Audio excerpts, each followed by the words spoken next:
Everybody, and welcome back to Smith's G5 Football Review. We're going over some predictions for Week 2's matchups. We'll start on Thursday night, UAB versus Miami at 8 p.m. Matchup predictors got Miami having a 72.3% chance of winning this game. Miami is favored by 14 points. The over-under of this game is 54.5. Something to note is Miami's last 5 games of last year.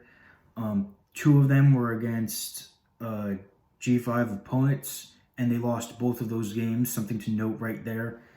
Another thing to note for UAB is they gave up 35 points to Central Arkansas last week. Definitely a concern for UAB in this matchup, especially going up against a Power 5 team. It wouldn't surprise me, though, if UAB gave a pretty good fight in this game. But at the end of the day, I think the talent takes over at some point in this game, and Miami takes the win 42-34. Next, we'll jump to Saturday. First game is Charlotte at Appalachian State at 12 p.m. The matchup predictor has Appalachian State having an 89.3% chance of winning this game. They're favored. Appalachian State is favored by 17 points. The over-under is 59.5 points. First game of the season for each team, so maybe a little bit of rust in there for these two teams starting out this year, especially with the COVID-19 situation. I don't think it's much of a problem for Appalachian State. I think they win 35-13. Then we'll jump down to UL Monroe at Army at 1:30. Matchup predictors got Army with a 86.2% chance of winning. Army is favored by 19 points. The over-under is 54.5. Something to note, definitely in this game, it's UL Monroe's first game of the season.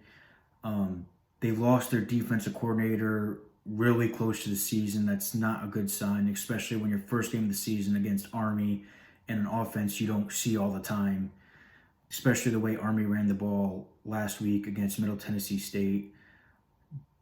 I don't see a way UL Monroe comes up with something to slow down Army's option attack. Army definitely has some penalty issues last week. I think Army wins this matchup 31-13.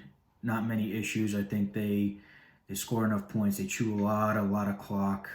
Expect Army to have heavy time of possession in this game, just like last week.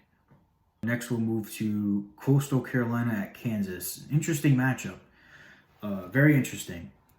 I'm going to keep my eye close on this game. It's a late game. I think this is the late game at 10 p.m. I definitely want to check this game out because the matchup predictors got Coastal Carolina with a 53.7% chance of winning, but Kansas is favored by 7 points. Kansas isn't the greatest Power 5 team. Coastal Carolina isn't the best Group of 5 team. Very interesting matchup. The over-under is 56. Some notes, it's first game again for both teams coming off of the COVID-19 offseason. My prediction, though, is Kansas will win. I think, again, that talent will just be a little bit of factor from the Power 5, and they will win 28-20. Next game is UTSA at Texas State.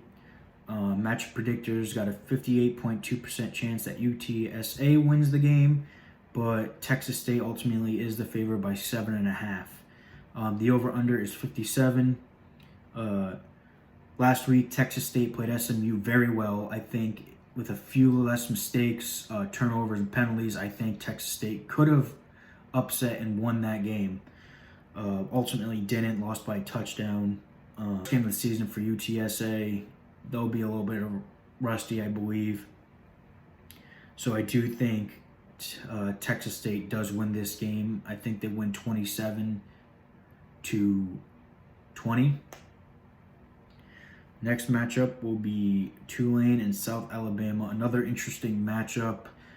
South Alabama coming with an upset in my eyes against Southern Mississippi last week. Match predictor has got Tulane winning with a 62.2% chance of winning. Tulane is favored by 8 points.